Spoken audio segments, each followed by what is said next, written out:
welcome to Politics Theory Other. My name is Alex Doherty and my guest today is Nathaniel George. On the 2nd of March, in the early stages of the ongoing attack on Iran by Israel and the United States, and following the assassination of Iran's supreme leader, Ali Khamenei, the Lebanese resistance group Hezbollah launched missile strikes on northern Israel.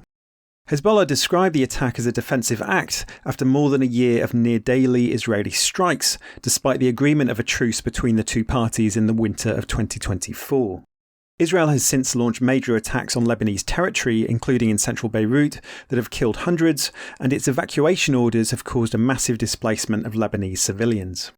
In today's episode, I spoke with Nathaniel George about the background to the latest round of conflict between Israel and Hezbollah, the current situation in the country, and about the history of Israeli violations of Lebanese sovereignty. If you find this interview useful, then please do consider becoming a £5 patron of the podcast. The show depends entirely upon listener support, and as well as keeping PTO going, you'll also get access to bonus content. You can support the show in pounds or whatever your local currency happens to be, and you can pledge any amount you choose. Go to patreon.com/polltheoryother to sign up. Nathaniel George teaches politics of the Middle East at SOAS, part of the University of London. He is a global political historian of the modern Arab world and of the foreign relations of the United States. He's the author of A Third World War, Revolution, Counter-Revolution and Empire in Lebanon, 1967 to 1982. So Nate, we'll talk in a moment about the current situation in Lebanon and especially southern Lebanon and Beirut. But first, could you say something about the situation in the country before the start of the US and Israeli war on Iran, when there had, at least notionally, been a ceasefire in place since the conclusion of the last round of conflict between Israel and Hezbollah in November 2024? It's an important question because there was a ceasefire, and it was a ceasefire that was only committed to by one side, that is Hezbollah and Lebanon. The United Nations and other observers recorded about 15,000 Israeli violations of the ceasefire in Lebanon. These ranged from keeping physical new points of occupation in 5 areas in Lebanon, 5 points along the border. They dug in new positions. They also carried out near daily airstrikes and assassinations of people that the Israelis accused of having links to Hezbollah, although they killed many civilians as well as people who were known to be in the party. We're talking about 400 people that were killed in this space of about 15 months. So the war never ended for the Lebanese side. The Israelis also waged an environmental campaign of destruction, spraying herbicides all over farmland and agricultural land. The Lebanese government recorded and found levels of contamination 30 times what is normally used for pesticides. So there was a continuous campaign of destruction waged by Israel after the ceasefire. An interesting point about the use of herbicides, something obviously very familiar to the history of Israel's imperial patron. I mean, on that point about the 5 positions that Israel held onto after the start of this notional ceasefire, as you described, not a ceasefire at all, really, those areas are also in addition to other territory in southern Lebanon that Israel has been holding onto for decades as well, right?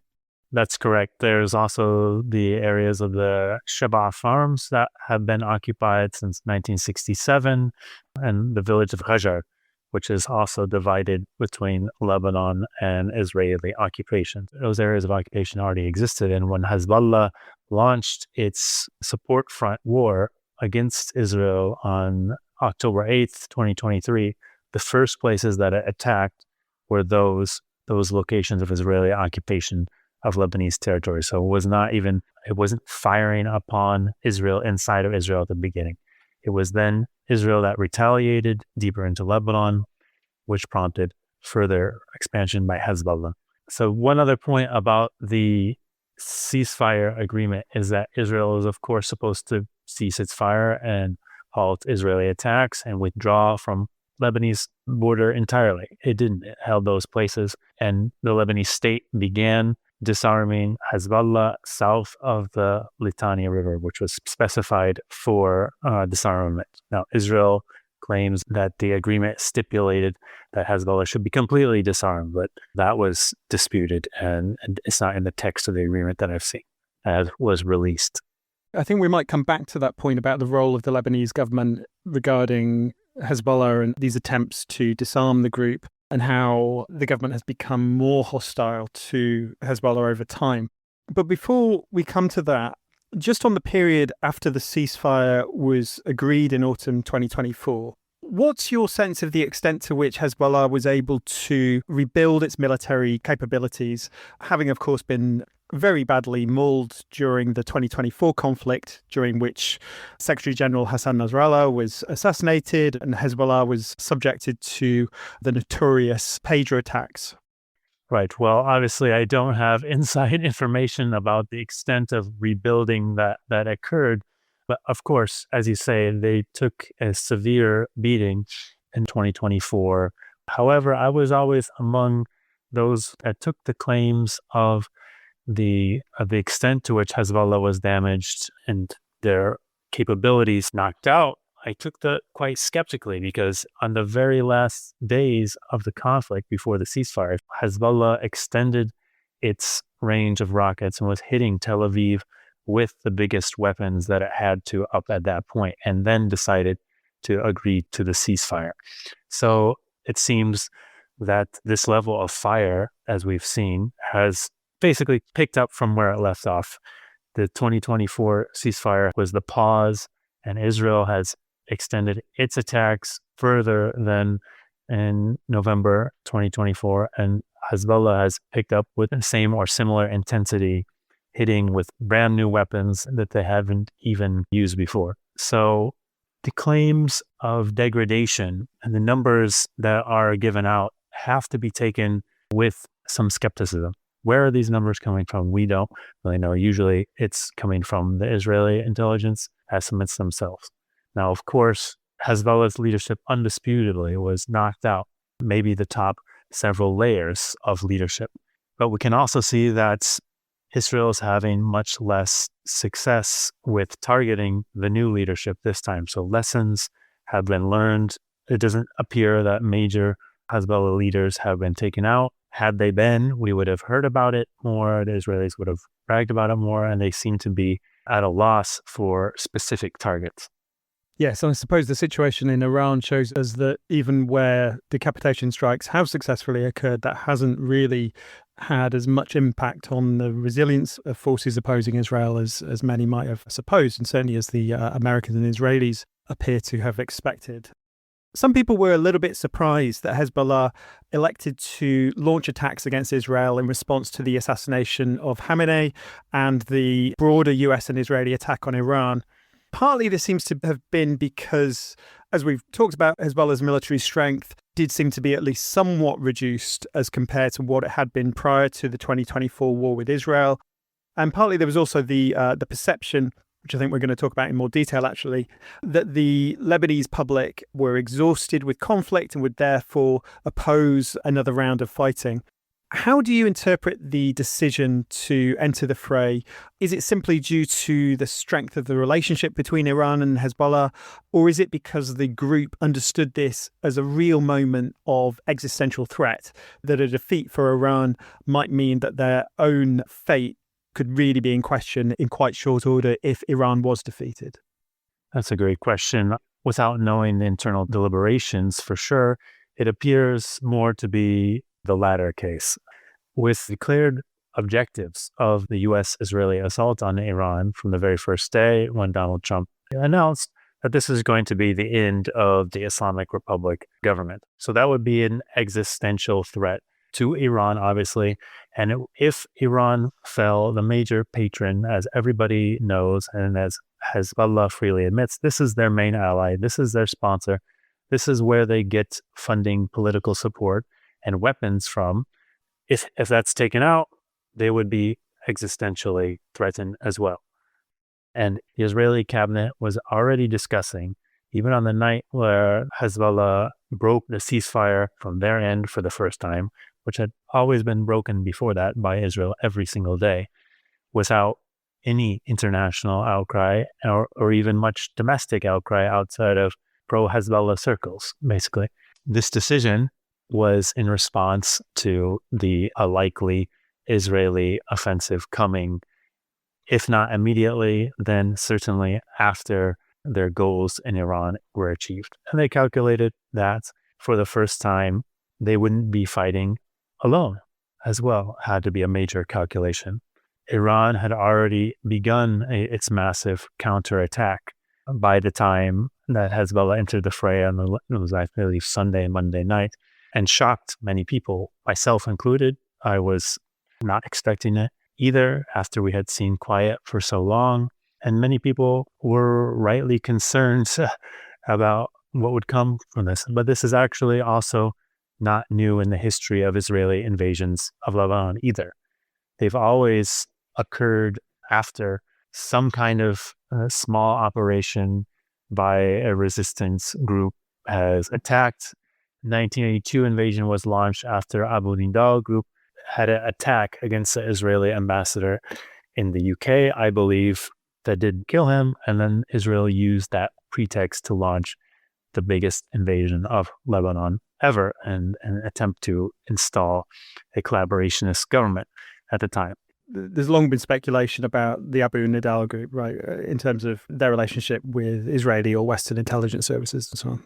No, that's correct. There's been long suspicion about the provenance of the Abu Nidal association who's backing it, for instance, as well. So yes, it could have been a false flag. It could have been a dissident action. I'm not completely familiar with all the small details around it.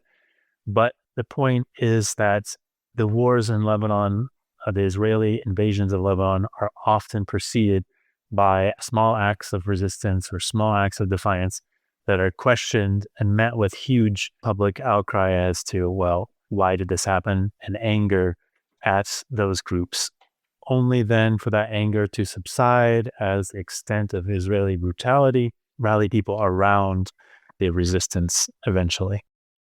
So if we turn then to the current moment, could you comment on the nature of Israel's military operation in Lebanon at this point in time, and also whether you think we're about to see a major land invasion? So after the Lebanese front reopened, the first thing they did was issue mass forced evacuation orders for blanket areas. So first, the area south of the Litani River, which covers about 10 or more kilometers into Lebanese territory and covers tens of villages, so huge evacuation of people, and then the southern suburbs in their entirety, which is predominantly Shiite, and Hezbollah holds sway in these areas. Now they're expanding their orders for their forced evacuation orders as we speak as well to other areas. It has then stepped up its bombings and attacks in Lebanon, and air attacks, which never stopped. So even after the U.S.-Israeli attack was launched in Iran, Israel was still, before Hezbollah entered directly into the conflict, they were still carrying out the same rate of daily assassinations. So after Hezbollah entered, then Israel hit with much bigger airstrikes, the blanket evacuation orders, and they began amassing troops at the border. We think that there are about 100 to 110,000 infantry soldiers amassed at the border. That was actually even done before Hezbollah fired the 6 rockets. And now you can see pictures of it that are published in the press of rows and rows and rows of Israeli Merkava tanks that are amassed on the border. Now, they have basically just been entering, invading in small places at a time, and they're finding new pockets of resistance each and every time.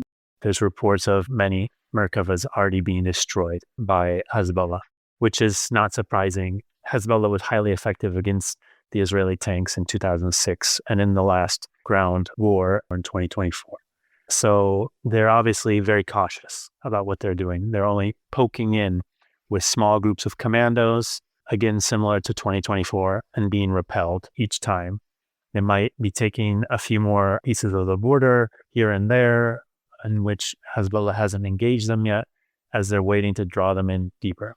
What has been different and is a novel development in the history of Israeli invasions of Lebanon is now there have been several commando raids using helicopters in the eastern Bekaa Valley region, quite far north from the southern border.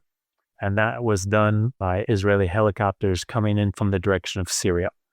That was not done before because in the last war in September to November 2024, you still had Hezbollah's ally, the Assad regime in Syria, in control of the Syrian territory. I'll come back to those raids in a moment. Just one quick question regarding the evacuation orders and the extraordinary displacement of Lebanese civilians that you describe. Some refugees have reported a less than friendly welcome in other parts of the country, particularly from Christians. And of course, this is all in the context of the very serious situation that the Lebanese economy has been in for a long time and which has perhaps been somewhat obscured by the very understandable focus on the Gaza genocide. Do those reports seem likely to you? And do you think that's reflective of a general increase in sectarian tensions in Lebanon, which of course has a long history, and we'll come back to that more later? It's absolutely the Israeli objective with these evacuation orders to heighten domestic unrest and civil tension. You can see that in the evacuation orders themselves, where they specified all of the areas south of Litani, all the areas in southern Beirut, which are Shia areas predominantly, and then they would have specific evacuation routes through areas which were not Shia majority, for instance, going to a Christian-dominated Metem. Those areas of East Beirut have been historically political homes of parties and militias that were opposed to resistance movements, whether the Palestinian revolutionary movements of the 60s and 70s, the Lebanese national movement, affiliated groups of Arab nationalists and left-wing parties, or Hezbollah itself. So you have this history of a sectarian geography that they're trying to force contact between groups that are known to be in competition with each other. So that's not surprising. Now, it must be said that not everybody, of course, in the Christian community or the Sunni community or the non-obvious Hezbollah supporting communities have reacted in a sectarian, discriminatory fashion. But it's absolutely the case that such incidents are occurring. And I know of them personally where families who are fleeing these forced displacement orders are offered perhaps a place and then turned away once they see how many people are coming. And they put limits on who and how many people can come. And this is the result of Israeli policy. They fear that reprisal attacks will happen. It happened in 2024. It's already happening now that refugees are fleeing and Israel is following and striking the places that they're taking shelter in. Just going back to the IDF raids that you mentioned. So perhaps the most talked about instance of this was on the 7th of this month when the IDF had attacked the Lebanese town of Nabi Cheat, killing more than 40 people, injuring scores more, in an operation that was purportedly a search for the remains of Ron Arad, an Israeli Air Force weapons systems officer who was lost on a mission over Lebanon in October 1986. What do you make of the attack on Nabi Cheat? And do you think the stated objective should be taken at face value? I mean, after all, it's a rather extraordinary thing to be doing in the middle of a major conflict, right? It is rather extraordinary, and it's something that is very symbolic for both the Zionist Israeli domestic opinion and as well the Lebanese domestic opinion. I can recall that when I was in study in Lebanon in like 2008 or 9, that a friend got a phone call from an Israeli recorded message asking for information about Ron Arad's whereabouts. The settler mindset is absolutely focused on protecting its own community at the expense of the native, which they have extremely low regard for. So it tracks basically with settler colonial ideology. It tracks as well with the fact that they probably thought that if they could recover these remains from that place that they had intelligence on, that it would also be a symbolic victory against Hezbollah and for Israel, and showing again the alleged brilliance of the Mossad and the Israeli intelligence apparatus, that they were able to recover the remains of an Israeli soldier that had been missing for decades. So it makes sense that they use that as a pretext. That's one layer. That's the ideological layer. But it's also testing a new military means of hitting Hezbollah and hitting Lebanon by approaching via the Syrian territory. They also did it using highly deceptive means. They painted ambulances to look like the Lebanese Red Cross. They wore Lebanese army uniforms. This is all coming out of the statement of the Lebanese army, by the way. So they used deception and impersonating civilian and Lebanese military groups in order to enter this area, to sow division as well. Perhaps they're even trying to sow division between the Lebanese army and Hezbollah as well. And then the next night, they did the same thing, basically, where they, with a bigger group, they had about 15 helicopters coming in to the same area near Nabishit in the eastern Bekaa Valley, and did it again, and were repelled back again by resistance fighters. So it seems to be testing out a new tactic as well. One, especially that the Israelis are engaged with their air force in primarily against Iran right now. And so the use of helicopters, which they're obviously not using in Iran, is also a reflection of that diversion of resources and attention towards Iran as well. Helicopters, herbicidal warfare, some interesting historical resonances, obviously. So we've already touched on this a little bit, but just going back to the question of Hezbollah's support in Lebanon. So a lot of commentary takes it as read that Hezbollah's support in the country is at a real nadir. Is that accurate in your opinion? And if so, does it cash out on a sort of strictly sectarian basis, or has there been a decline in support for the group amongst Shia Lebanese as well? Well, that has to be put in historical context as well. To say that it's at an all-time low or a nadir would ignore the history of the 1980s and the 1990s before it built up this massive popular support. So Hezbollah has been in a much lower stature and operated very effectively before. That's one point. Secondly, while it's no doubt the case that people have been demoralized somewhat by the pager attacks, the sheer infiltration that represented that technological act of terrorism, as even the former CIA director called it, was shocking to many people. And the assassination of Hassan Nasrallah especially has left people somewhat demoralized. Now the question comes from that. So what? Basically, have we seen a significant faction of people that have withdrawn support from this party since that time? We have not.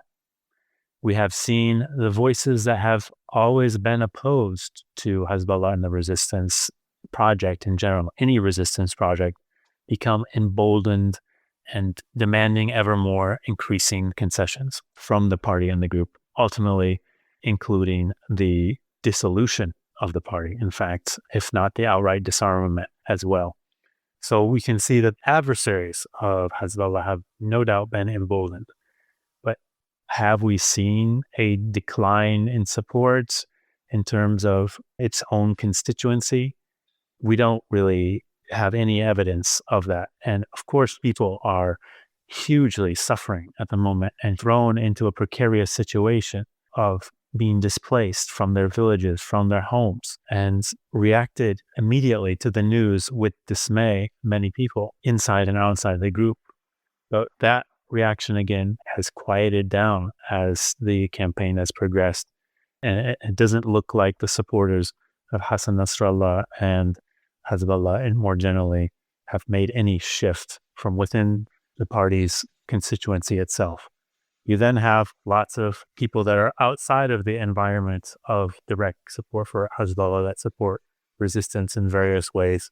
Again, doubts expressed about the ability of the group to withstand the assault, absolutely, but not explicit denunciations. So it's not looking very different, I would say, in the overall picture at this time.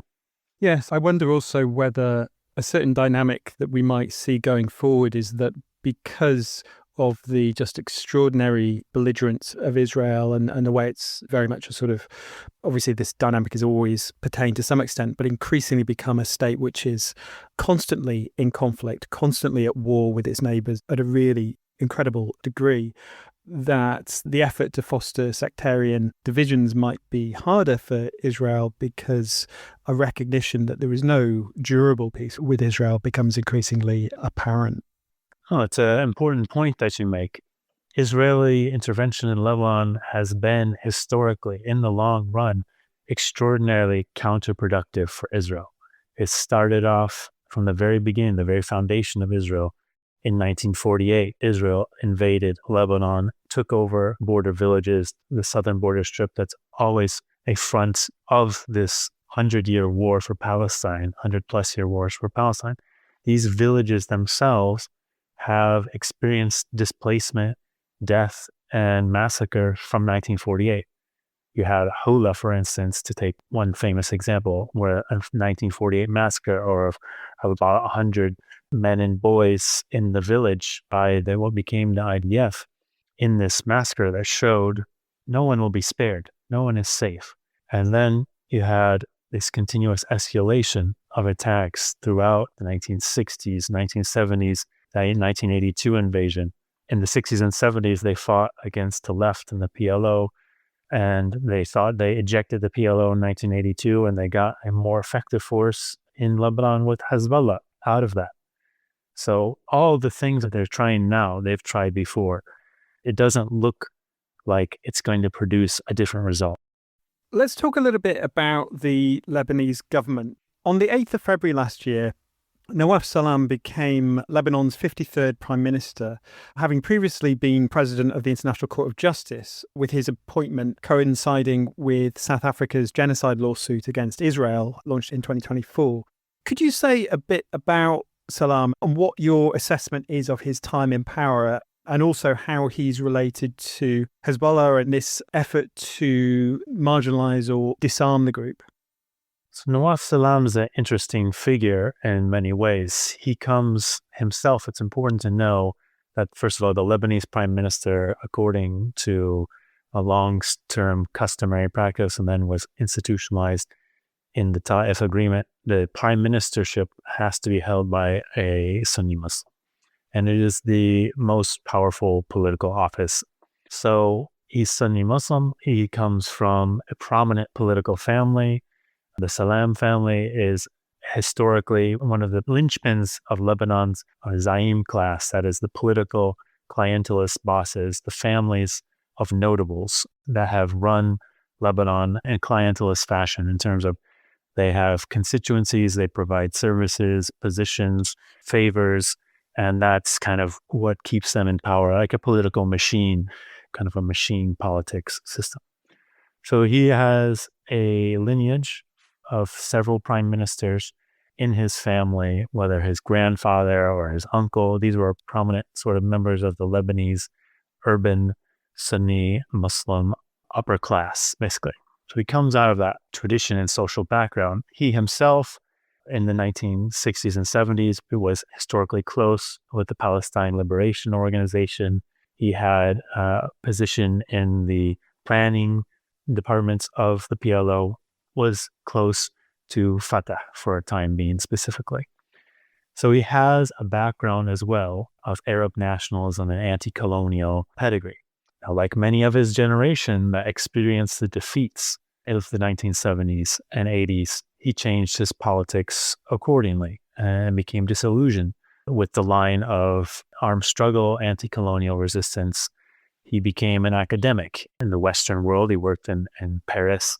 He was a very intelligent academic, became a lawyer, worked his way up, as you say, to the International Court of Justice, the presidency of it. So he had a reputation for being someone who was very capable, someone who was very clean as well, that hadn't been involved in the corruption of Lebanese politics, and yet had this prominent family background and ability to potentially bring together a new constituency of people that were supporting some kind of technocratic reform.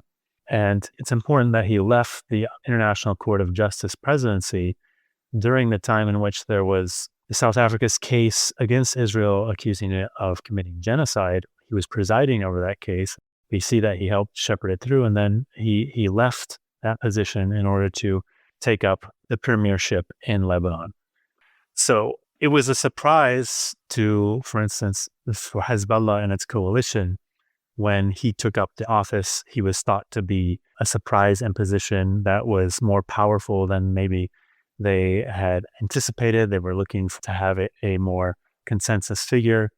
Now, in the last 10 years or so, when there have been protests in the 2019 Lebanese uprising, for instance, against the political system, the name of Nawaf Salam was often put forward as the candidate of the reformist, liberal tendency. So he had this cachet to him. Now, his performance in office has so far not lived up to that hype and to those promises. There hasn't been any significant reform initiative tackling reconstruction of the south of Lebanon.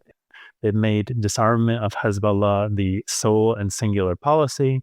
We haven't seen any concrete steps towards fundamentally reforming the collapsed banking system in Lebanon that would actually change the balance of power. There've been some tinkering here and there. Removal of the longstanding banking secrecy law and audit is beginning, but the slogan of significant change and reform hasn't been realized.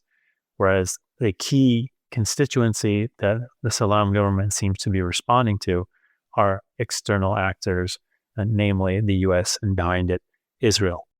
You mentioned there his relationship to Palestinian resistance and the PLO. Would you see the drift of his politics over time as tracking quite closely with the degeneration of Fatah and the dominance of figures such as the Palestinian Authority, Mahmoud Abbas, and that he's in some ways a not dissimilar figure? Salam's involvement in the movement was not even as much as Abbas, but it's definitely this tracks, right? In fact, a lot of people have been comparing the actions of the Lebanese government specifically with the Palestinian Authority and criticizing Salam in exactly that manner as the Mahmoud Abbas of Lebanon in terms of the subcontractor for U.S.-Israeli crackdown to be the local police against resistance movements. So this is precisely... While at the same time pretending to be defending sovereignty, whether that's the sovereignty of the Palestinians or the sovereignty of Lebanon. Exactly, yes. You've mentioned there that the office of Prime Minister has to be held by a Sunni Muslim, which I think to anyone who doesn't know the history of the Lebanese state might seem a rather extraordinary thing. Could you say a bit more about the sectarian character of the Lebanese state and the history of it? So that's a great question. The Lebanese state is a sectarian regime, is really the essence of the way the state is institutionalized and the way it operates. And it's not a sectarian regime that inculcates equality between all citizens, or it's striving to create equal playing field. It's actually hierarchically categorizing groups of people into an unequal hierarchy. And that has been really the heart of Lebanese politics since the foundation of Lebanon. And in my view, has been a driving factor of conflict.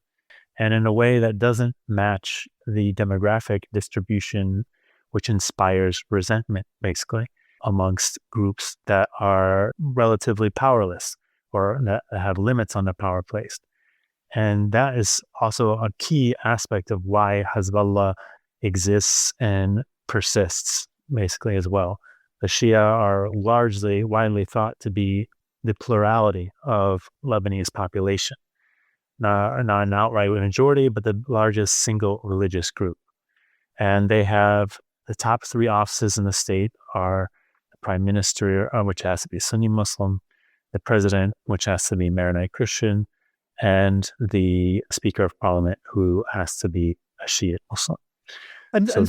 Sorry, Nate, just on the composition of the country, is it right to say that we simply don't know with certainty about the breakdown of the country by religious group because no data is recorded in order to not show up the unfairness of the system? Is that still the case? There has not been a census in Lebanon since 1932 and the French Mandate. And before that, at the beginning of the French colonial rule in 1921, precisely to evade the official publication of such figures, because the Lebanese state is a democratic state in some ways. The idea was that in the pre-Civil War order, that because Maronite Christians were the plurality or the single largest group, that it was fair that they would be represented in the state to a greater degree with a very powerful presidency, control of the Lebanese armed forces in terms of the commander has to be a Maronite Christian, the military intelligence chief was Maronite Christian, and heads of the Air Force and Navy. The highest commanding heights in the state were reserved for Maronite Christians before the war, which was a huge factor in the outbreak of civil war in 1958 and in 1975 to 90, because restricting it to one community, and even more importantly, one community and one political tendency of that community, sort of the elites, and a Lebanese nationalist trend of the Christian community. And there are many Christian leftists and Arab nationalists, by the way. This is very important to emphasize, but those people didn't reach state power. The system would filter them out. The pre-Civil War system mandated a parliamentary majority of Christians to Muslims at a ratio of 6-5. By the end of the Civil War, the Taif Agreement changed it to 50-50, basically.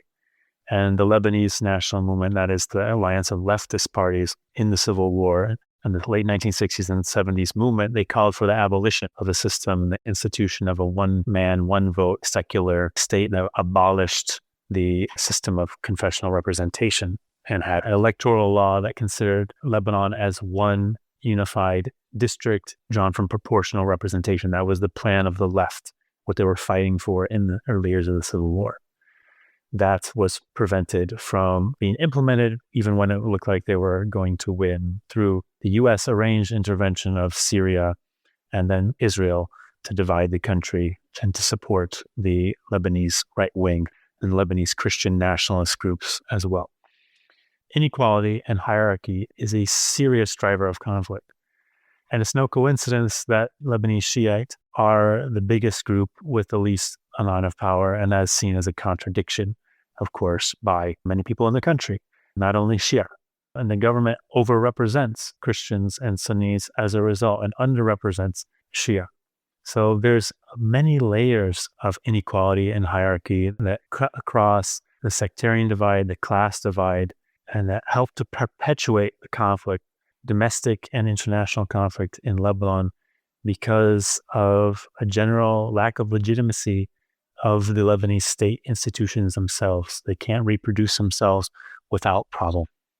Let's go back to the role of Israel, but more in a sort of historical sense. So in August 2025, Benjamin Netanyahu said in an interview with Israeli television that he was on a, quote, historic and spiritual mission, and that he is very attached to the vision of Greater Israel, which is typically understood to include all of historic Palestine, but also parts of Jordan, Egypt, Syria, and with particular relevance to our conversation, Lebanon as well.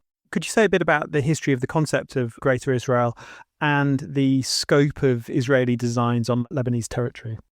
So it's widely known that after the First World War, after the destruction of the Ottoman Empire, that many groups came to the Paris Peace Conference to put forward claims of self-determination and statehood for a nationhood for particular peoples, including the Zionist settlers that were a small minority of Palestine the time, and they gave this Paris Peace Conference a map of their territorial claims that far exceeded historic Palestine itself, and that went up into Lebanon, notably to the Litani River itself, which is an important aquifer. Basically, Lebanon has a good amount of water resources, especially for a more arid region.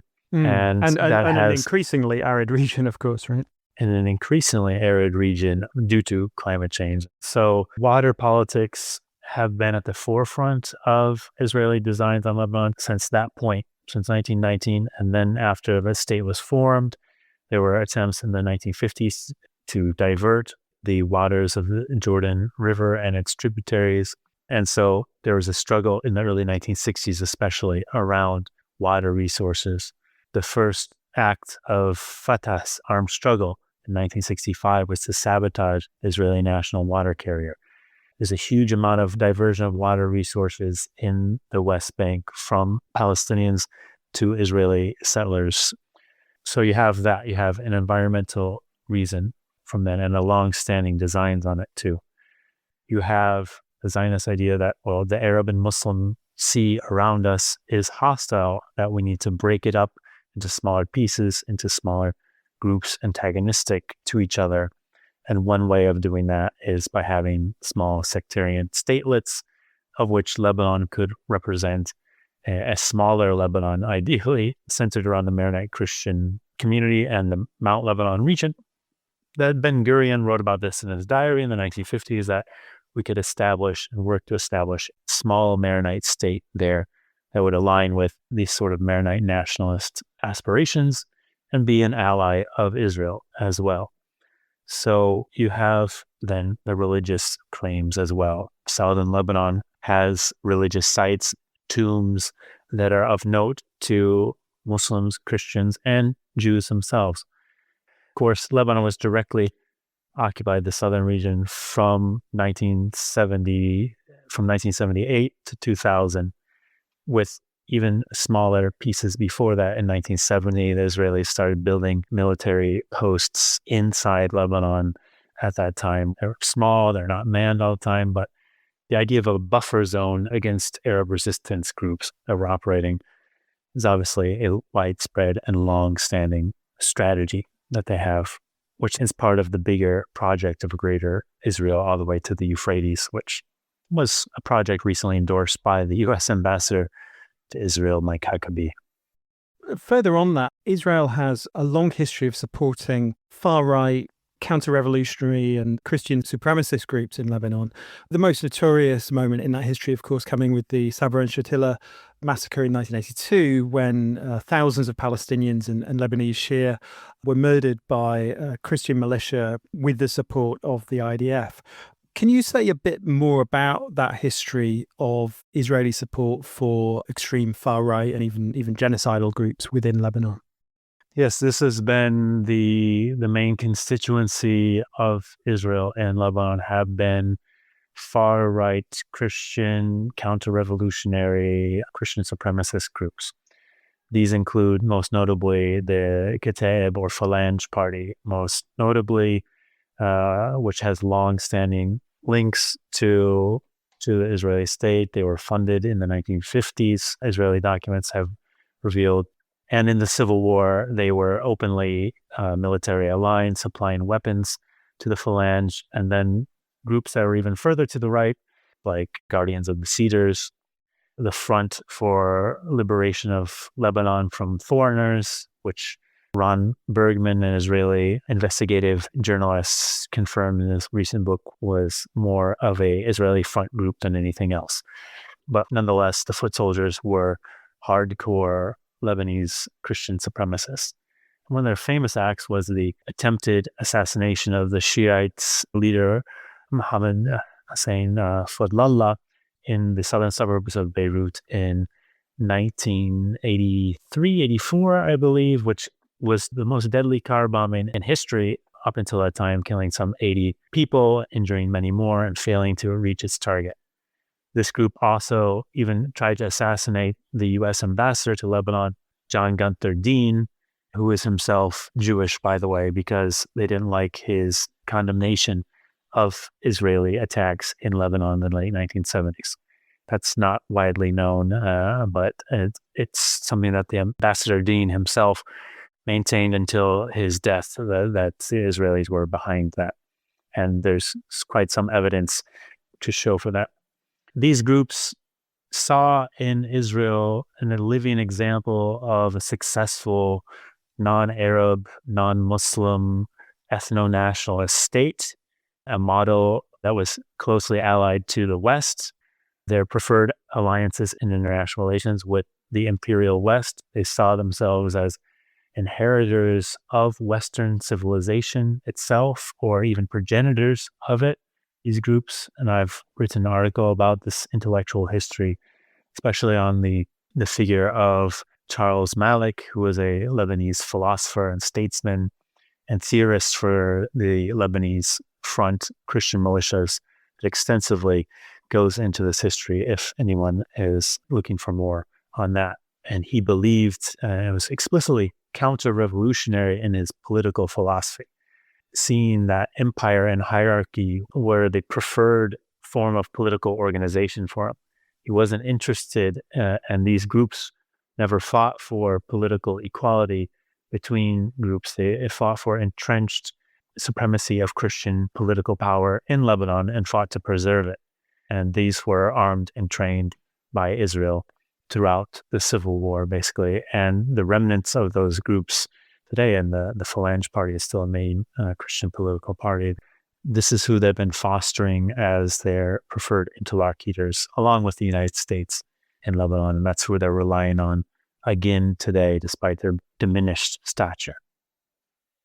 Regarding Charles Malik, who you mentioned there, and his right-wing chauvinist politics, I mean, he's typically better known for his role in the writing of the Universal Declaration of Human Rights, a really fascinating figure in many ways. And in that article on Malik, you refer to the concept of the philo-colonial. Can you say a bit more about that term and about Charles Malik and the significance of that term in the Lebanese context? So if we want to look at the dividing lines in Lebanese politics in the long run, one of the most helpful ways to look at it is to contrast the philo-colonial versus the anti-colonial in Lebanese politics. These are the main trends. The partisans of Lebanese nationalism and its mainstream historic iteration, the idea that there should be a separate Lebanese nation distinct from a larger Arab or Syrian nation. The question of identity and national was, of course, something that continues. It's an unsettled question in Lebanon, in the Mashriq in general. These states obviously were the borders of which and the structures were formed by colonial powers after the First World War. So Lebanon has had, from its inception, groups that sought to institutionalize a pro-Western Lebanon, tightly aligned with either France, the mandatory power in the interwar period, or quickly after Second World War, the United States as being the preferred interlocutor. Charles Malik is, in my opinion, one of the most important figures in Lebanese history, actually, in institutionalizing Lebanese political ideology and the direction of the state and the character of its nationalism. He was the first delegate of Lebanon to the conference that formed the United Nations. He was present at the formation of the United Nations. He was the Lebanese ambassador to the United States. He played, as you said, an extremely influential role in the Human Rights Council in the drafting of the Universal Declaration of Human Rights, of which he was a leading figure, in which he had cited and studied in the history of human rights a lot as sort of, and used often as an evidence for someone who, the non-Western origins even of the human rights regime. Now, what I take issue with in such readings is that, first of all, he was, in his schooling, was entirely in Western institutions. His village level elementary primary school was run by American missionaries in a nearby village. And his secondary school was American missionaries in Tripoli. He went to the American University of Beirut, founded by American missionaries, was huge influence. He later went to study in Harvard with a missionary influence in history as well. So he was inculcated. And regarded himself as a defender of European civilization, right? Yes, he regarded himself as exponents of Western Christian civilization in a deep fashion. Then that was the most important thing to him. He wasn't a petty Lebanese Phoenicianist nationalist, which there's an idea popular in Lebanon that, Lebanon's not Arab, it's actually Phoenician, therefore we have no role with the Arab world or little role with the Arab world, and we can dissociate ourselves from the Arab-Israeli wars on the basis of not being Arab. It's a racialized worldview. Malik said, no, we are Christian and Western, basically. And he set the tone of the Lebanese state itself as he became foreign minister and the minister of education. And he became famous in the United States as a very eloquent spokesman of the anti-communist free world outside of the United States.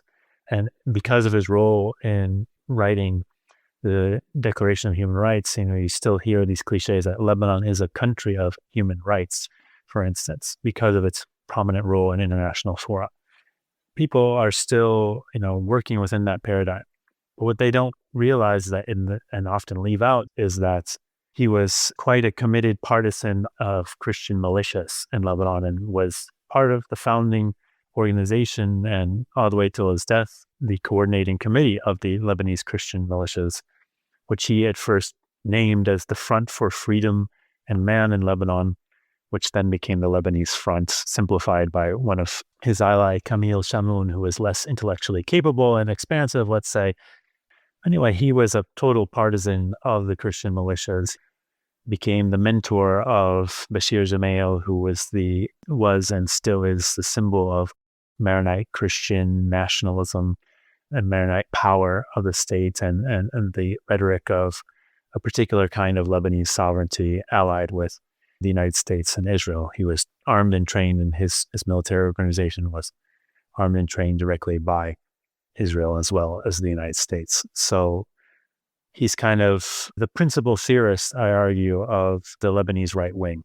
He was pioneering with the relationship with Israel itself and envisioned even the breakup of Lebanon, the wider Middle East, into sectarian statelets at one point as being the preferred solution. So this is a deeply conservative project, counter-revolutionary, explicitly anti-Marxist, explicitly philo-colonial, against the anti-colonial trends. And this has a deep political trend in Lebanon, even if people aren't aware of the extent of Malik's particular influence. So going back to Hezbollah and also to resistance to Israel more generally, so you've argued in your writing that it's a mistake, and you've touched on this a little bit already, to overstate the Islamist character of anti-Zionist resistance in Lebanon, and that in fact resistance to Israel has been far broader than is often supposed and than it's often described. And there are obvious reasons why within mainstream media in the West there might be this tendency to paint resistance as predominantly Islamist. There's an obvious sort of political payoff of doing so. Could you talk a bit more about the complexities of resistance to Israel in Lebanon? As I said, it's a helpful rule of thumb to look at the political camps in Lebanon as more divided between the anti-colonial and the philo-colonial. Those that wish to bandwagon with the imperial West and those that wish to counter its policy and objectives in the region. And while now it is undeniably true that Hezbollah is the dominant resistance party, there's not really anybody else that has arms that is confronting Israel. But this is not the history of resistance in Lebanon in total. In fact, resistance as a project, as armed struggle, Islamic political movements stayed out of it for decades, actually. And explicitly Arab nationalists, Syrian nationalists, and socialist and communist groups were leading and progressive groups were leading the resistance from the 1930s all the way through the late 1980s, when is the point of the real switch. Basically, the 80s become the period where the paradigm shifts. And obviously, when you think in the world context, that's nothing unique to Lebanon, where you have the strong correlation between socialism, anti-colonialism, and Marxism for much of the 20th century. And then you have a decline with the atrophy of the actually existing communist and socialist regimes as they become less appealing models. By the 1980s, they run into their own troubles. The secular and left-wing Arab nationalist groups are defeated in Lebanon or delivered a huge setback in 1976, the Lebanese national movement, and then in 1982 with the PLO being ejected. So you have a material defeat and a setback of the actual existing forces, which unsurprisingly prompts a retreat from their intellectual paradigms. And you have, on the other hand, an ascension of Islamic revolutionary paradigms that comes out of the 1979 Iranian Revolution. And a lot of the people that came to be the early cadres of Hezbollah They were initially fighters and trained by the Palestinian and left-wing movements in Lebanon. They took it in another direction, basically, and received, it must be said, more solid and dependable backing from Iran than, let's say, the Soviet Union or Arab nationalist regimes like Syria or Iraq or Egypt.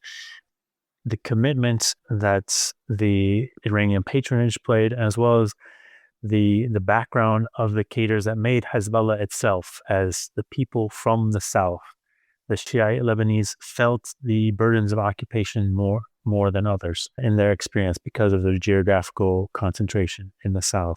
And with many of the left parties, they had a huge amount of Shia mobilization, but their leaderships were not necessarily led by Shia. They had a cross-class composition. We had urban middle-class intellectuals often in leading positions in the party, whereas the slum dwellers, for instance, of places that became Dahiya, they weren't the leaders of that group, which they became the leaders of Hezbollah. Hassan Nasrallah himself comes out of the slums that were ethnically cleansed by the Christian militias specifically. So there's a continuity, and the people that the left in Lebanon over time eventually split with the decline of the left in the world.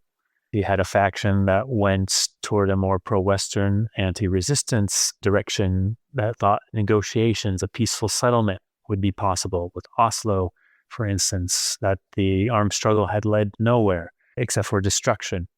As Nawaf Salam comes out of this, Mahmoud Abbas comes out of this, but also elements of the Lebanese left and communist parties and Marxist intellectuals.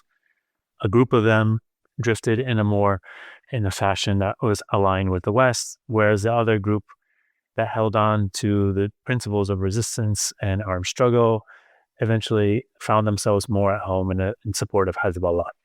That's what we're seeing, the dividing line between the philo-colonial and the anti-colonial.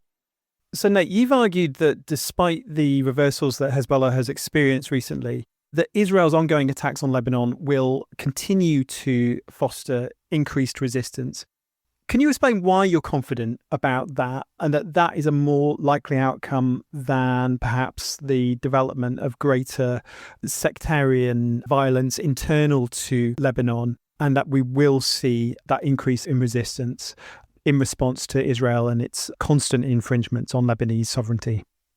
The current war is ongoing, and we're seeing it escalating to dramatic proportions in a way that looks increasingly like a more conclusive showdown between Israel, the US, and Iran and the axis of resistance. Now, the thing about the increased aggression by colonial and imperial forces is that it always breeds more resistance.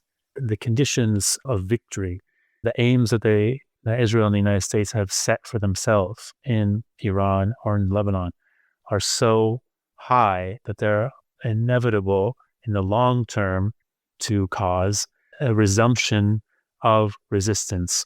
That is to say, if they're successful in this current war in disarming Hezbollah or defeating it conclusively, which is far from being a clear case.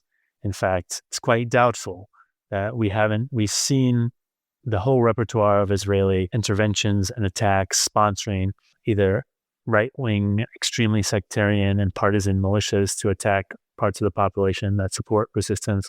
We've seen them impose a peace treaty on Lebanon in 1983, impose a president, Bashir Gemayel, and then later his successor, his brother Amin Gemayel in 1982 and 1983, only for these agreements to be unraveled because of their intolerable nature to Lebanese society, even much more broadly than the direct partisans that are engaging in armed political struggle. They want to control who is in office. There's already a campaign against the commander of the Lebanese army, who is hesitant to execute the government's orders to disarm Hezbollah, because while Israel is occupying the territory, while it's carrying out a war, it could only be seen as operating in cahoots with what many Lebanese regard as being an enemy. This is also not a new dilemma for the Lebanese state and military. The basic question is, what are the arms of the military for? Are they for defending the country from foreign attack, especially Israel, or are they for internal policing? And the record of the United States, the main sponsor of the Lebanese army, is extremely clear. And Tom Barak, the special envoy of the president to most of the Middle East, the Arab Mashriq, now Tom Barak is extremely clear on this, that the Lebanese army will be armed for the purposes of internal security and not for posing a threat to Israel. So he knows, in the history of the Lebanese state's attempts to go against the anti-colonial forces in Lebanon show that the army can potentially split if the state pursues a partisan line against anti-colonial forces too much. It will eventually produce resistance. So it doesn't look good for the Lebanese state in terms of enforcing its latest orders to disarm Hezbollah. And the more territory that Israel takes over and holds as part of this war, and they're talking about, okay, we're going to increase the size of the quote-unquote buffer zone of ethnically cleansed villages. Well, all you're doing is adding new constituencies of aggrieved populations that will be expecting the Lebanese state to look after their interests, to return their villages, to help them with reconstruction, that will be embittered against Israel and the latest generation of people that will grow up without their access. So it's really quite counterproductive what they're doing now. And we can see that these groups, Iran and Hezbollah and its constituency, are fighting for their existence. It's existential, where it's a war of choice for the United States and Israel alike. So even if there's a setback, big or small, it's inevitable at some point that resistance will be renewed. And that's even far from being clear right now, the outcome of this war, whether that will actually be a victory for the United States or Israel.